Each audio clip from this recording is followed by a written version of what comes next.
or you always do better with Landmark. I'm here in studio with 50th District State Senator Steve McClure, who is running for the 54th District. Great to have you here, Senator McClure. Great to be here, Avery. So, tell the listeners, if you would, a little bit about your experience and why you decided to run. Sure. So before I took office in the 50th District, I was a prosecutor for 6 years in Springfield. I was a chief of the juvenile division, and then I was a felony prosecutor. I saw all types of cases. And then I decided to run in the Republican primary against a guy named Sam McCann, who I thought was corrupt. And he ended up backing out of the race and deciding to run. Well, first he decided to just leave the Republican Party, and then he decided to run as an independent for governor. And now, of course, he's been indicted by a federal grand jury, so we'll see what happens there. My time in the state Senate has been one in which I've been very proud of getting things accomplished. One of the things that I've been able to do is I've been able to kill several bills. I think I've killed more bills as a Senate Republican than anybody else that's a Republican in the Senate and anybody else that's a Republican in the House. And those have typically been criminal bills where I've either given a speech on the floor and then they were voted down by the entire body, or in committee or behind the scenes working with my colleagues, pointing out certain things that I know based upon my experience as a prosecutor. So I've been able to kill bills. I've been able to get some very good bills passed, and I've been able to get a lot of roads, bridges, and things funded in my district. And, for those reasons, I've been put into Republican leadership. I believe I'm the second youngest member of Republican leadership in the history of the state of Illinois, and I am the assistant floor leader for the Republican caucus, and so therefore I have to give lots of speeches about bills and try to stick up for the Republican viewpoint. Why do you want the voters to return you to office? Well, because I've been an effective legislator, and I can point to things that are not laws because of things that I've done, or I can point to laws that I've been able to pass. It's not easy to get anything done as a member of the superminority. There's 59 state senators. You need 30 votes to pass a bill. We have 18 Republicans, and very few bills are killed. But I've killed bills, and very few bills are passed by Republicans, but I get bills passed. So I really love what I do. I think that Republicans are going to make a big comeback in November, and I want to be a part of that fight. And, it's important. The most recent bill that I was able to kill was a bill that was going to basically make fentanyl almost quasi-legal. And fentanyl, for those listeners that don't know, is one of those opioids that is killing people right now. And I got to tell you, 2 milligrams of fentanyl mixed with the right drug can kill you. And so these are things that I'm in a unique position because of my experience to do. And without me on the Senate Republicans, there's a void, and these bills would be becoming laws and everything else. So what I do is important, and it makes me feel good, even though we're outnumbered. And I want to keep fighting for the right reasons, and that's why I want to continue serving in the state Senate. I'm sure one of the laws you can point to as of late is your DCFS pepper spray law. Tell me a little bit more about that. Yes, so my constituent Deidre Silas, who lived in Thayer, Illinois, she was brutally murdered when she showed up as a DCFS investigator to check on the welfare and safety of kids. She showed up to this house, and a man met her with a knife, and he stabbed her all over her body. Really a brutal murder, horrible. And Deidre was murdered, and just a few years ago, Pamela Knight was murdered. She didn't live in my district, but she lived up north. She was pushed to the ground and kicked in the head by a person at a home when she was trying to take protective custody of a child. And so these people are heroes, really, that work at DCFS that are trying to protect kids, and they show up to these homes that are abusive, dangerous, etc. And they are not allowed to take anything with them to defend themselves. Nothing, not a pocket knife, not pepper spray, nothing. And so I'd had enough of this nonsense. And so my bill allows for them to carry pepper spray and get a training from the Illinois State Police that allows them to know how to use pepper spray in emergency situations. And that was a real difficult bill to get passed. The ACLU was against it. DCFS was against it, but we barreled it through. And luckily I found some former DCFS employees who were willing to speak out. We had a big press conference, and Representative Tony McCombie and I barreled it through. I got through the Senate, she got through the House. So I'm very proud of that bill. I believe it's going to save a life. I would certainly love for them to have more protection than just pepper spray, but it's the best I could do at the moment. And I do believe that it will at some point, like I said, save somebody's life. Every political candidate has positions on major issues of the day. For you, the major issue of the day, one of them anyway, is the SAFE-T Act, or also known as the criminal law bill. What would you do to change the act that is going to be in effect, I believe, January 1st, if nothing's done about it?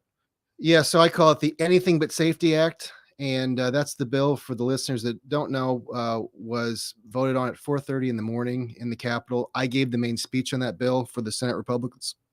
And we had a 764-page bill. I had about, 10 minutes to review it. And when I was questioning the sponsor of the bill on the floor about the legislation, he was either didn't know what was in his bill or he was not being truthful with his answers. Either way, that was not a benefit to the other senators who voted on the bill. They were not getting the complete picture. What would I change? Number one, you can't eliminate cash bail right now. Think about the financial crimes that take place. I used to prosecute cases of elder abuse and financial exploitation of the elderly. And the only way you ever get money back, I mean, I had seniors that were out on the streets. They couldn't afford to be in their nursing home anymore, where people had millions or more stolen from them. And the only way you get any money back is if the person gets arrested and has to post bail. So why would you take the ability to get money back from them? Lots of crimes are no longer going to be eligible for detainment once this takes effect, one of which is witness intimidation. And why is it important to hold people that are accused of witness intimidation in jail? The reason is because a lot of these shootings in the state of Illinois, they're very difficult to prosecute. Why are they difficult to prosecute? Because they're gang related, and the people in the neighborhood don't want to testify or give statements to police because they are fearful for their own life. They don't feel that the state is protecting them enough, and so they don't want to talk about it. So why would you be able to arrest somebody, charge them with witness intimidation, and then say, okay, now go back out on the streets and you're free to intimidate witnesses and do whatever you want to do? That sends the wrong message to witnesses, and it does nothing to help our justice system to solve horrible crimes and murders and everything else. So that's another thing. Other crimes that you're not going to be able to detain people for are burglary, arson, robbery. I mean, these are serious crimes of violence. And if you look at what's happening in Chicago when people are released on these crimes. One case recently was a case of burglary where the guy was just released, and then he went to and he burned down the apartment or the house that his girlfriend and her child were living in, and they both were murdered. So we have to protect the public by making sure people can be detained in jail for these crimes, and for financial crimes, they've got to be able to be arrested and have the ability to post bond so we can get some money back after the trial. So those are two areas. Another big area that nobody wants to talk about is the fact that the laws for trespassing change. So basically what it's going to come down to is that if someone wants to trespass on your property, just show up and just pitch a tent, as long as they're not dangerous and they're not going to do any violence towards you, and as long as their mental health doesn't endanger their own safety, a police officer will not be able to arrest them. They can't arrest them. They can give them a little ticket that says, show up to court in 3 weeks. This is not right, what you're doing. And then they've got to leave the property. So, who thinks that's a good idea? And how many people that, own guns are going to take matters into their own hands? That's the other question. So what would I change about the bill? I'll tell you what I change about the bill. I'd revoke the entire thing. And I think the Democrats need to come to the table with people who actually have experience in criminal law, former police officers, current police officers, et cetera, former prosecutors, current prosecutors, defense attorneys, et cetera. Everybody needs to come to the table, and maybe we should do a bill at 5 p.m. instead of a bill at 4:30 in the morning. I've yet to see one good bill pass at 4:30 in the morning.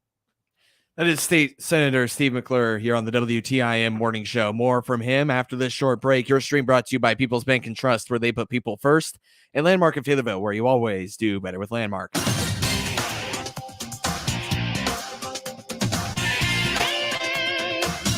WTIM.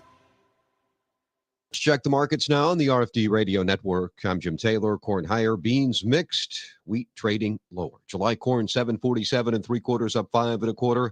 September corn up 5 1/4, 7.19 1/2. December new crop up 5 1/4, 7.07 3/4. July beans 16.98 3/4, down half a penny. August beans unchanged, 16.35 3/4. November new crop up 2, 15.35 1/2. July wheat 10.63 1/4, down 29 3/4. September wheat down 28 1/2, 10.76. July bean meal 405.50, down 160. July bean oil 80.83, down 36 cents. In the livestock market, June live cattle 133.25, up 42 cents. August feeders 172.07, up a dime. June lean hogs 108.57, down 65 cents. In the energy market, August Brent crude oil 120.64, up $1.13. Jim Taylor, RFD Radio Network. St. Louis Cardinals baseball. Over the years, it has meant the Gas House Gang, Stan the Man, Lou Brock, Bob Gibson, Simba headed to the Hall, the Wizard, Big Mac, Yachty, and Waino. All of those names, and they provided so many memories. St. Louis Cardinals baseball, most importantly, has meant championship baseball. The tradition continues in 2022. We'll be describing every play right here on the radio. St. Louis Cardinals baseball. Cardinal baseball, heard on WTIM, your information station. The Big 870 across central Illinois, 96.1 FM in Christian County, 107.5 FM in Shelby County, and 107.9 in the Pena-Nokomis area. It's brought to you by Taylorville Memorial Hospital, Siegert Lee's Insurance, Jennifer Franklin and Brian Keel, the Real Estate Group, and the Christian County YMCA. Cardinal baseball across central Illinois on the Big 870 WTIM. Just how low will a politician go to get elected? Ask Darren Bailey. Bailey's letting J.B. Pritzker finance his campaign. Over $5 million from the Democrats meddling in our primary, trying to buy the Republican nomination for Bailey. Pritzker finally admitted it. There's a new ad from the Democratic Governors Association to help Bailey in the primary. You're behind this ad. Yeah, I support that ad. It elevates attention to all of the good. I'm simply trying to tell everybody who Darren Bailey is. And Bailey's downright giddy about it. You're glad to see those ads from the Democratic Governors Association? Oh, yeah, I do. And that's beautiful. So craven, Darren Bailey sold out at the drop of a dime for Democrat money. Easy to buy, easy to beat. Pritzker knows Bailey's too weak to win in November. And he shouldn't, because he's just like Pritzker. Darren Bailey raised our property taxes 13 times, 81% higher. Pritzker's favorite tax-raising Republican. We can never trust him again. Paid for by Urban for Illinois. Your information station, WTIM. I'm Avery Cooper here on the WTIM Morning Show. Your stream brought to you by People's Bank and Trust, where they put people first, and Landmark of Taylorville, where you always do better with Landmark. I'm here on the phone with, I beg your pardon, not on the phone. I'm here in studio with 50th District State Senator Steve McClure. And, well, the primaries are June 28th, 3 weeks to go until the primary. So we're going over some of the major issues that Senator McClure is focused on if he's reelected.